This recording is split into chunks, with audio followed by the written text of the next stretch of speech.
নমস্কার, আমি গুঞ্জা সেন। আজকে আমাদের গুঞ্জা এন্টারটেনমেন্টের শুটিংয়ে আমরা চলে এসেছি। গল্পের নাম বেড নাম্বার 10। এই যে আমাদের মেকআপে বিকি, খুব ভালো ছেলে।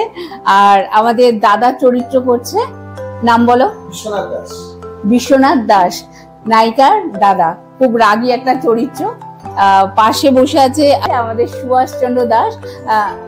উনি গল্পের মানে বেড নাম্বার 10-এর লেখক এবং এই গল্পটার মূল চরিত্রে উনি অভিনয় করেছেন। এই যে আপনারা দেখছেন সিগারেট খাচ্ছে, এই সিগারেটের খাওয়া সিগারেটগুলো আমরা সিনে আছে, এই জন্য কদিন ধরে আমরা সিগারেট জমাচ্ছি। যে সিগারেটের সিনটা আমরা একদিনে অত সিগারেট কেউ খায় না। অ্যাকচুয়ালি আমরা এখানে কেউ চেন স্মোকার নয়, কিন্তু আমাদের চেন স্মোকার দেখাতে হবে, সেই জন্য বেশ কিছুদিন ধরে এই জিনিসটা চলছে গোছানো।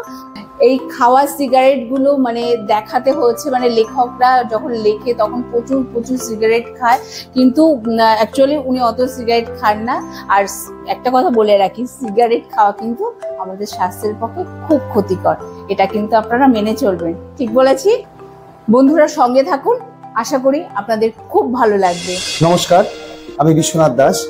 আজ গুঞ্জা এন্টারটেনমেন্ট প্রযোজিত এবং পরিচালিত শর্ট ফিল্ম বেড নাম্বার 10-এ আমি একটি গুরুত্বপূর্ণ ভূমিকা অভিনয় করছি, দাদার চরিত্রে। গল্পটা আপনাদের আশা করি ভালো লাগবে, আপনারা দেখুন। আরেকটা কথা বলছি যে এই গল্পটা যদি ভালো লাগে তাহলে আপনারা সেইভাবে আমাদের সহযোগিতা করবেন, আমাদের চ্যানেলটা যাতে উপকৃত হয়, এই বলে আমি আমার বক্তব্য শেষ করছি। নমস্কার। নমস্কার, আমি ঝুন্টু চক্রবর্তী। আমি এই প্রথম এখানে কাজে এসেছি। ছবির নাম বেড নাম্বার 10। আমি যুবরাজ ঘোষ, খুবই এক্সাইটেড প্রথম কাজ করার জন্য। আর তোমরাও সাথে থাকো আর দেখতে থাকো। নমস্কার, আমি রাহুল ধর। গল্পর নাম হচ্ছে বেড নাম্বার 10। নমস্কার, আমি রানা দেব। আমি শুটিংয়ে এসেছি প্রথমবার এন্টারটেনমেন্টের সাথে কাজ করে আমার খুব ভালো লাগছে। আপনারা সঙ্গে থাকুন।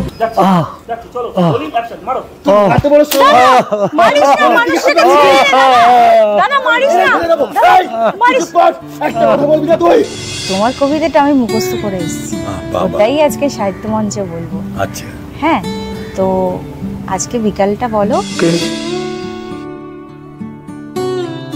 কে তুমি? দুদিন ধরে আমাদের বেড নাম্বার 10-এর শুটিং চলছে। এই শুটিং এর শেষ পর্যায়ে এসে পৌঁছেছি। আমি এখানে একটা নার্সের চরিত্র করেছি। তো আমাদের লেখক সুভাষচন্দ্র দাস, উনি লিখেছেন। গল্পটা খুব ভালো লাগবে, দেখবেন আপনারা। আশা করি আপনাদের খুব ভালো লাগবে। আর আমাদের মেকআপে বিকি, আমাদের প্রায় সব গল্পেই ও থাকে। যদিও শুটিং এর সময় না দিতে পারে তখন অন্য কাউকে আমরা বাধ্য হয়ে ডাকি, কিন্তু বেসিক্যালি ওকেই আমি ডাকি। তোমার কিছু কথা?